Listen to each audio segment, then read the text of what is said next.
Good afternoon, everyone. My name is Max from Beyond Mystic. You're watching Beyond Critical. Today, we're going to talk all about Trump versus Carney. We're going to talk about the ICE protest and a recent shooting that happened over the weekend. And we're going to cover Ryan Wedding as well, FBI's most wanted, that was captured by the FBI this Friday, turned himself in. We're going to get into all the details. But before, make sure that you are following JC on Beyond Mystic. JC Jacques Beyond Mystic 003 on YouTube and also on Rumble. Make sure to like, share, and subscribe to not miss a beat. Lots of great shows every single day. You don't want to miss this. So we're going to start off with Trump versus Carney.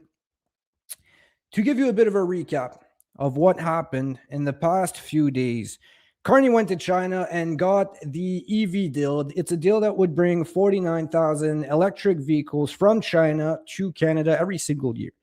Previously, there were tariffs on those cars, 100% tariffs that were slashed down to 6.1% by the Prime Minister, Susan Moore. Thank you for this podcast. Thank you for watching the podcast. I hope y'all are doing well. Lots of snow. It's been cold, but I hope you guys had a good weekend. Anyways, so yeah, Carney goes to China, gets the deal. It's not a good deal for a few reasons. According to Doug Ford, it will cause a lot of job losses here if we start making cars in China and importing them here. Most of the autos that we manufacture in Canada actually go to the United States.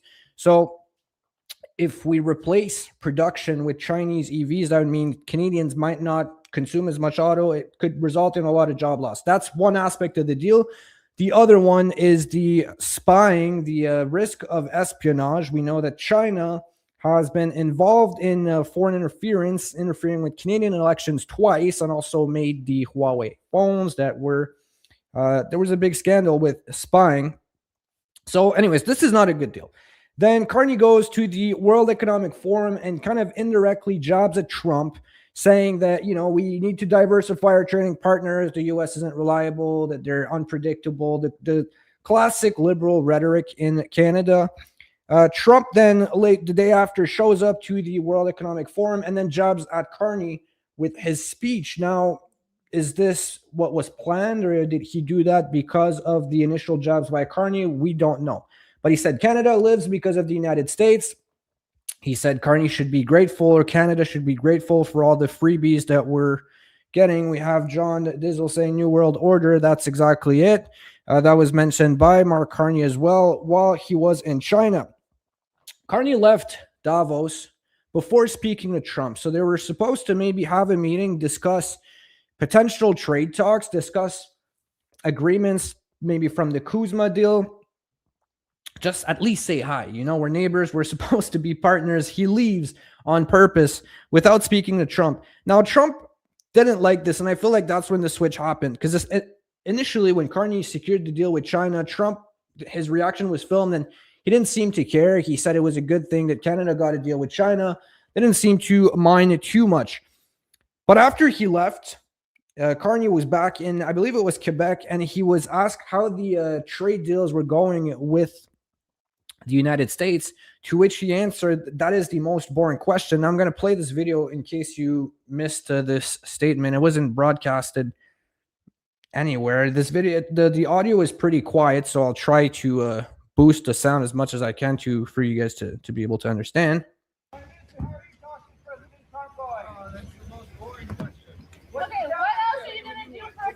For Canadians? What about Ludwig's comments? So I know the sound is pretty faint, but you could hear he said, this is the most boring question. Find a new one. And then after they asked him what he was going to do for affordability for Canadians, to which he answered no more question. It was either him or someone around him that answered no more question. But I think that pissed off Trump. He posted on Truth Social yesterday or the day before. He said, if Governor Carney so this is a jab directly. He used to call a Trudeau a governor instead of a prime minister. Governor is a head of state in the United States. So it'd be the equivalent of calling Carney a premier. It's a disrespect that he does towards the prime minister. He says if Governor Carney thinks he is going to make Canada a drop-off port for China to send goods and products into the United States, he is sorely mistaken. China will eat Canada alive, completely devour it, including the destruction of their businesses, social fabric, and general way of life. If Canada makes a deal with China, it will immediately be hit with a 100% tariff against all Canadian goods and products coming into the United States. Thank you for your attention to this matter, President Donald J. Trump. So he says that China will eat Canada alive. He says that it will destroy our businesses and that he will slap tariffs, 100% tariffs on Canadian goods if we make a deal with China. Now, under the CUSMA agreement, you're technically not supposed to make a deal with They have it worded differently, but you're technically not supposed to make a deal with China before giving prior notice of approval as well by the United States and Mexico. So Trump hasn't specified what kind of deal. It's in the argument, in the agreement. Sorry, it calls for a free trade agreement, which is not exactly what Carney is doing. But Carney flip-flopped on his position as well.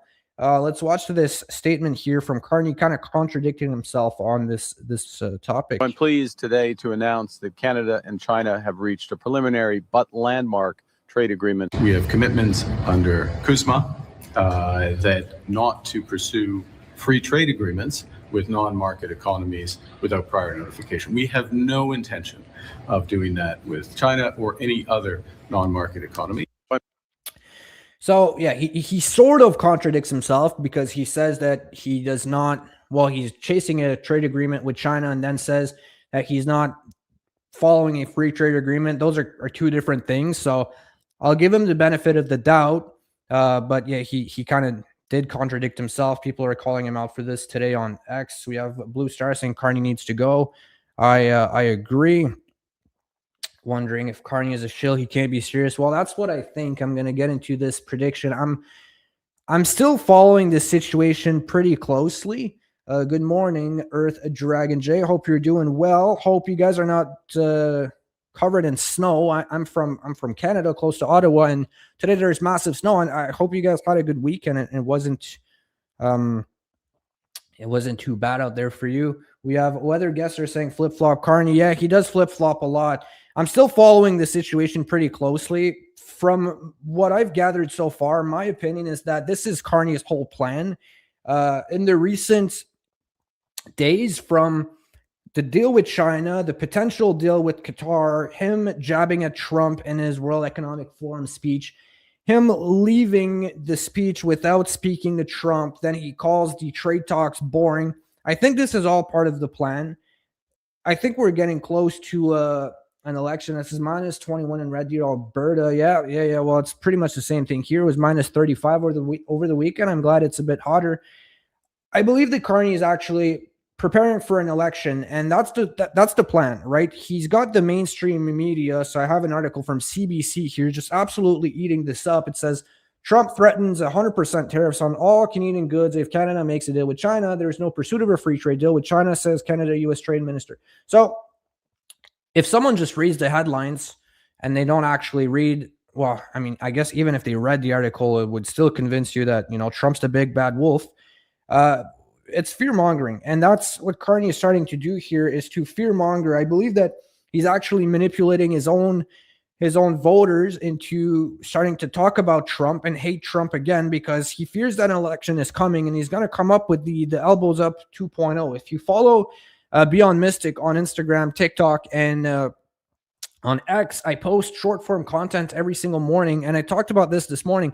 I truly believe that this is a plan for Mark Carney. He knows an election is coming and he's preparing his fear mongering again. He's preparing his attack strategy, but this time he's going to try and get a majority. Now, what I'm still analyzing, and I don't have enough proof or enough information to make an informed decision on this, or an informed opinion, I should say, is if Trump is involved as well, right? Do they have a secret partnership together where maybe they're working together? Maybe Trump wants Carney as well, because Carney's fully invested in the States. We know that. We've been knowing that. Maybe Trump wants a part of it too.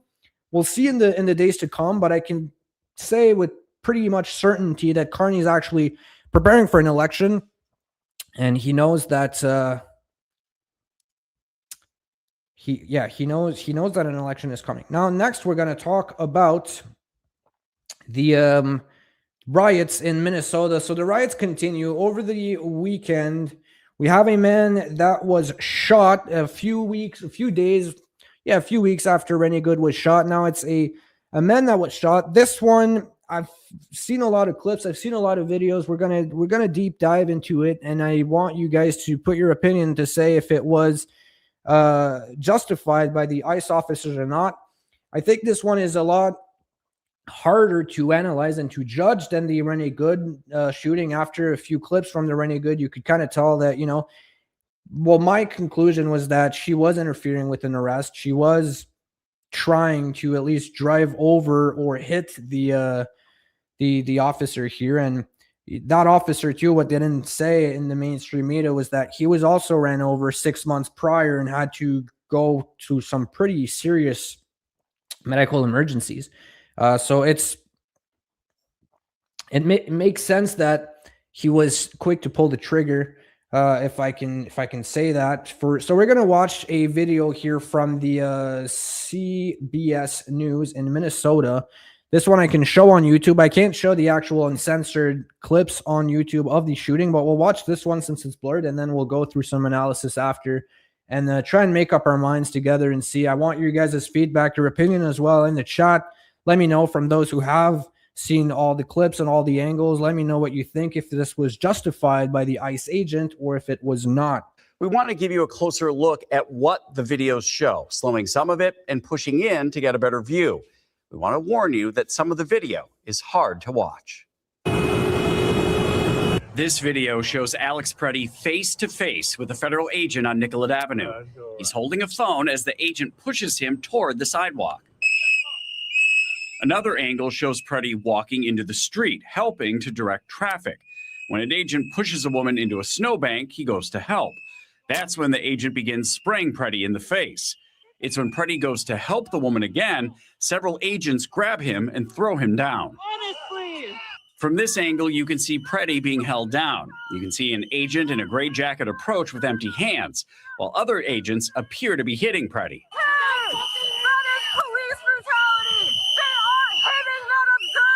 The man in gray appears to pull something from Preddy's waist. Then, the first shot. You can hear at least 10 shots after that. So, the man shot is called Alex Preddy.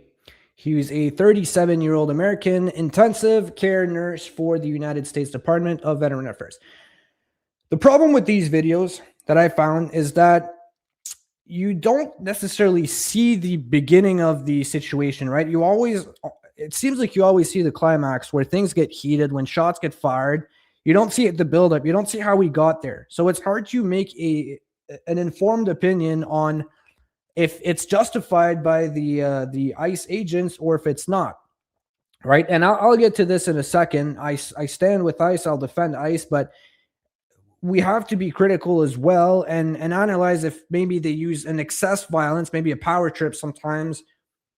You have to look at both sides, and I don't support the protesters interfering with their with their investigations and their work, but sometimes is it justified to actually go to that extent? So we'll dive deeper into this. We have the Homeland Security that posted their statement on X saying at 9:05 a.m., a Department of Homeland Security law enforcement officer were conducting a targeted operation in Minneapolis against an illegal alien wanted for violent assault. An individual approached U.S. Border Patrol officers with a 9mm semi-automatic handgun. The officers attempted to disarm the suspect, but the armed suspect violently resisted. More details on the armed struggles are forthcoming. Fearing for his life and the lives of safety and fellow officers, an agent fired defensive shots. Medic on scenes immediately delivered medical aid to the suspect, but was pronounced dead at the scene. The suspect also had 2 magazines and no ID. This looks like a situation where the individual wanted to do maximum damage and massacre law enforcement. About 200 rioters arrived at the scene and began to obstruct assault law enforcement on the scene.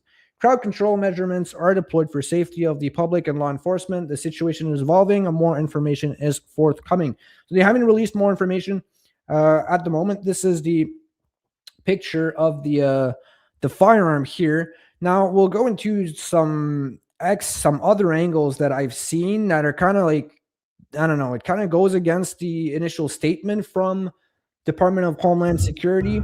I'll mute them here so we don't hear the gunshot. I want my stream to stay uploaded on YouTube. So yeah, you see here, it's like you see the empty hand of the police officer, the ICE agent, sorry. And then it's very hard to see. But as he pulls back, you can see what looks like a gun in his hand. But again, very hard to tell from a distance. You don't see it much, and it's very grainy. Same thing here. I believe that yeah, better here than in the agent's hand here. But again, was this a gun? Was this something else? Did he have another weapon on him? Did he have two guns? Did he have? Those are questions that we can't really answer at the moment until we have more information. Now, another clip that goes against it.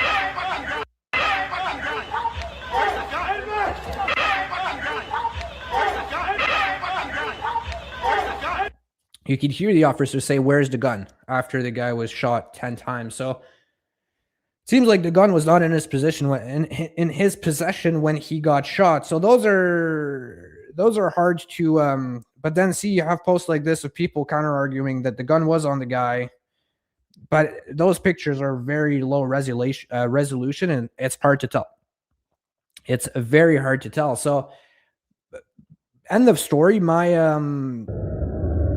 My conclusion on this, the moral of the story, I'd say, is that this would not have happened if we go back to the basics. As I said a few minutes ago, this would not have happened if you weren't interfering in a lawful arrest and in the operation of the ICE agents, right? If Renee Good wasn't blocking the street or trying to interfere with the arrest and obstruct, she would not have been shot. Same thing with this guy. He was in the middle of the street, and then when the ICE approached an elderly lady, they pushed her down in the ice, and then he kind of got physical with the ICE officers. Now, at this point, he had the gun on him and he was pepper sprayed, but didn't stop resisting. So again, if you don't stop resisting, you're going to get into those kind of situations, especially in Minnesota right now, where the ICE agents are on very high alert because there's protests every single day. It's crazy. People are always in the street. So you go back to the basics. If people stayed in their homes, or if people actually peacefully protested instead of getting in the middle of the action and trying to be the hero, you wouldn't see any of that. So the reason I analyze this is, did they go too far on this specific situation? Maybe, but you have to look at it both ways and say that, well, if the protesters didn't actively try to defend or protect the criminals that are getting arrested, you wouldn't see any of these. Now, yeah, we have Ivy Blondin saying protesters should be on the sidewalk, not roads, and they should just be protesting, not engaging in obstructions. Absolutely. You have the right to protest. It's a right as an American that you have to protest, but there's a difference between a peaceful protest and physically intervening in police arrest. We have a Crypto Blonde saying, yes, Max, this is an excellent observation. I mean, you have to look at it both ways, right?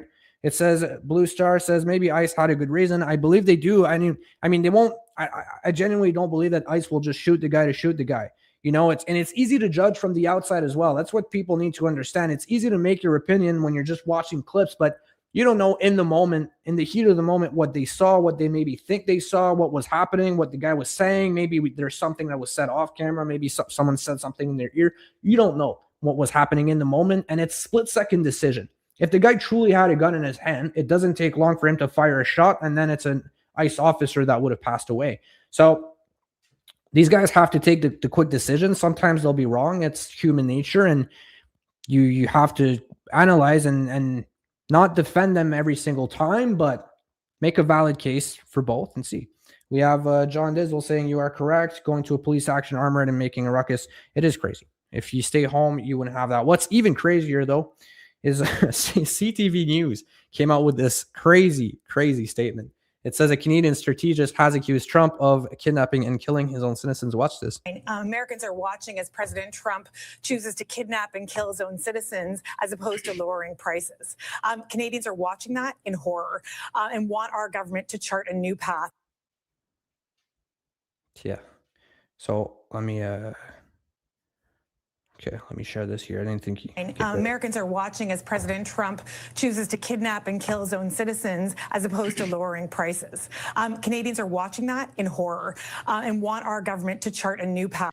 So this ties into what I was saying earlier. It's more fear mongering from the yeah, exactly. Continues to spread lies. This is what I was saying from the Carney fear mongering and the mainstream media hopping on this every chance they get to start attacking Trump, you know, kidnapping and killing his own citizens. I believe the Obama organization had 56 ICE deaths, but no one talks about that. They will only talk about the 2 deaths from Donald Trump.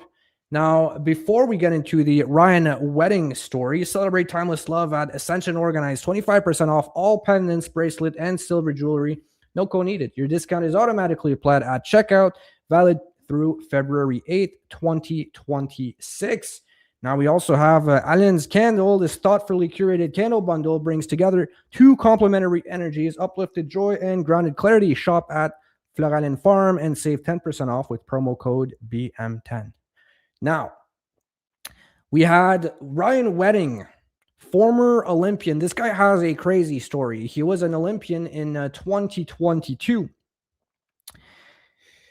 John Izzo, Canadian media's propaganda machines. Correct. Yes. So this guy, Ryan Wedding, was an Olympian in the Salt Lake City 2002. Sorry, not 2022. 2002, he competed in the Salt Lake City Olympics. He represented Canada. And then 20 so years later, becomes an alleged massive drug kingpin. They refer to him, or Kash Patel refers to him as the modern Canada El Chapo, right? Because he's affiliated with the same gang that El Chapo was affiliated back in the days. Now we have, this is Ryan Wedding here. He was captured. Well, he turned himself in on Friday. This is him right here walking with the FBI. He was arrested in Mexico and was extradited to the United States. I believe that he's going to court today, or he's going to have some sort of hearing today. But yeah, crazy story. And we have the statement also from Kash Patel here. And just to tell you how bad of a guy Ryan Wedding is, he went from an Olympic snowboarder to the largest narco trafficker in modern times. He is a modern day El Chapo. He is a modern day Pablo Escobar. And he thought he could evade justice. But these brave men and women put together a prosecution package, put together an investigative package, put together an operations strategy. And here we are today, bringing him to justice for trafficking hundreds of kilos of cocaine and also for the murder of innocent civilians. So you heard it here. He's suspected of trafficking cocaine and also murder and orchestrated murder of multiple. I think he was involved in 3 or 4 murders, where some of them he's actually like orchestrating murder. So he was in Mexico, and some murders happened in Canada that he had ties with. Now in November, we had his lawyer arrested, Deepar Parakdar. He's a Brampton lawyer, this guy here, and allegedly he was well, it says, look, if you kill this witness, the case will be dismissed. So he was allegedly advising Ryan Wedding to kill a witness, and also he helped him out with money laundering and legal topics. So these 2 guys are gone, as long as 10 other total have been arrested. 7 of them were Canadians. There are still some that are on the loose, but they're obviously not as big as Ryan Wedding here. Now, to move on to my next story, we have Carney. Just this morning, about an hour before I launched the stream, I saw that on X. He's announcing a grant, an increase in benefits for the groceries and essentials benefit grant. So let's watch his statement here. He's in a grocery store. Announcing this statement this morning. He is launching the new Canada's Groceries and Essentials benefit. This will deliver hundreds of dollars more into the bank accounts of more than 12 million Canadians. Starting this year, we're taking the existing GST credit amount and raising it by 25% for 5 years. And in addition, we're providing a one-time payment equivalent to 50% of the GST credit this year. So what he's saying is you already kind of get like a GST grant. So it's money from the government for lower income household. And he's going to increase the yearly amount by 25%, but also give like a one-time 50% grant. So 50% of the total amount this year. So, and I think this is for 5 years. So you'll get the more money this year, and then you'll get the regular grant every single year after that, with an increase of 25% to the normal amount. This statement, although it sounds good and it looks like it's going to help a lot of people, it's absolute garbage. I will show you in a minute. It's going to take a minute to show you how garbage this statement is. So just look at this here. It's a report from Food Banks Canada that came out. This isn't in March alone, but it's in March alone. This number is from March alone. So 2,165,000 people lined up at food banks in March alone. The average in the rest of the year was about 2 million people a month lining up, with 700,000 being children, and a 99% increase, 99.37 increase since 2019. So this is almost double the amount of people lining up every single month from 2019. Now, if we look at the official breakdown of this new grant on the Parliament's website, it says combined, this means that a family of 4 will receive up to $1,890 this year and about $1,400 a year for the next 4 years. And a single person will receive up to $950 this year and about $700 a year for the next 4 years. So if someone reads this and doesn't do any more research, it doesn't seem too bad, right? You're essentially getting almost $2,000 of free money the first year and then $1,400 after that. But I have some math here. I did some math, so I keep my numbers factual. If you look at this report here from Agri-Food Analytics Lab, was conducted in Halifax, it says Canada Food Price Report 2026 forecast that overall food prices will increase by 4% to 6%. The average family of 4 is expected to spend a little over $17,500 on food, an increase of up to $994 from last year. So in 2026, it's reported that we'll spend about $17,500 on food, an increase of almost $8,000. So now, if we take the grant into consideration, we're going to move to 2027. If we're being conservative and we think that we'll increase this amount here by 4%, in 2027, that means a family of 4 would spend roughly $18,300 of food for the whole year. And then next year, they won't get their initial 50% boost, right? They're on top of their 25%. So they'll only do the $18,300 minus $18,300 minus $1,400 that they'll get as a rebate. They're still going to be spending around $16,800. Okay. And $16,800 is more, we can see here, than what families spent in 2025. So according to those numbers, in 2025, the average would have been around $16,500.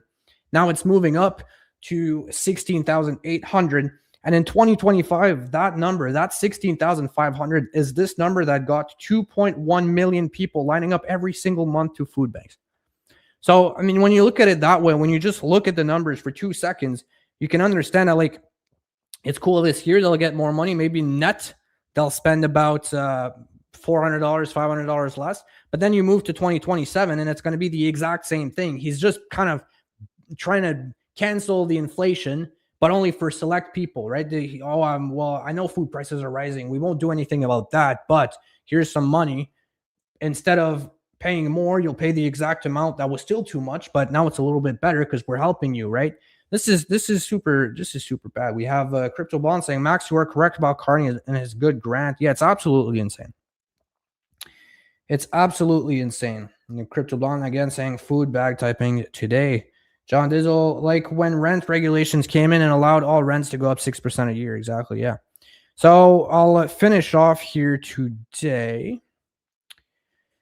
with a post from Juno News. I saw this. It's not a long post, but it's kind of funny. It says, despite the federal government dropping its COVID-19 vaccine mandates nearly 4 years ago, the legacy media outlet Globe and Mail is still forcing prospective employees to be fully vaccinated against COVID-19 as condition of employment. So if you want to work at Globe and Mail, you need to be fully vaccinated against COVID, even in the big 2026. So if you're reading news and you come across an article from Globe and Mail, I'm showing you this just so you keep that in mind, that they're still forcing their employees to be vaccinated in 2026. So they physically can't go and tell you to your face that they're an unbiased social media platform. If you're still forcing your employees to get vaccinated, you are completely left leaning. So this is more lies from the mainstream media here. This is all for me today. Before I let you go, make sure that you're following Jacques-Claude Beyond Mystic on YouTube and also on Rumble to not miss a beat. Like I said, we have some great shows every single day. The next one coming will be Jacques-Claude and Janine presenting tonight Beyond the News at 8 p.m. Eastern Standard Time. Again, you're watching Beyond Critical. Thank you for watching with me today. My name is Max, and I will be live on a Friday at 1 p.m. So make sure to tune in Friday. Make sure to tune in tonight for Beyond the News. They'll cover what I talked about today. They'll do some more predictions. It'll be a great show. Thanks again.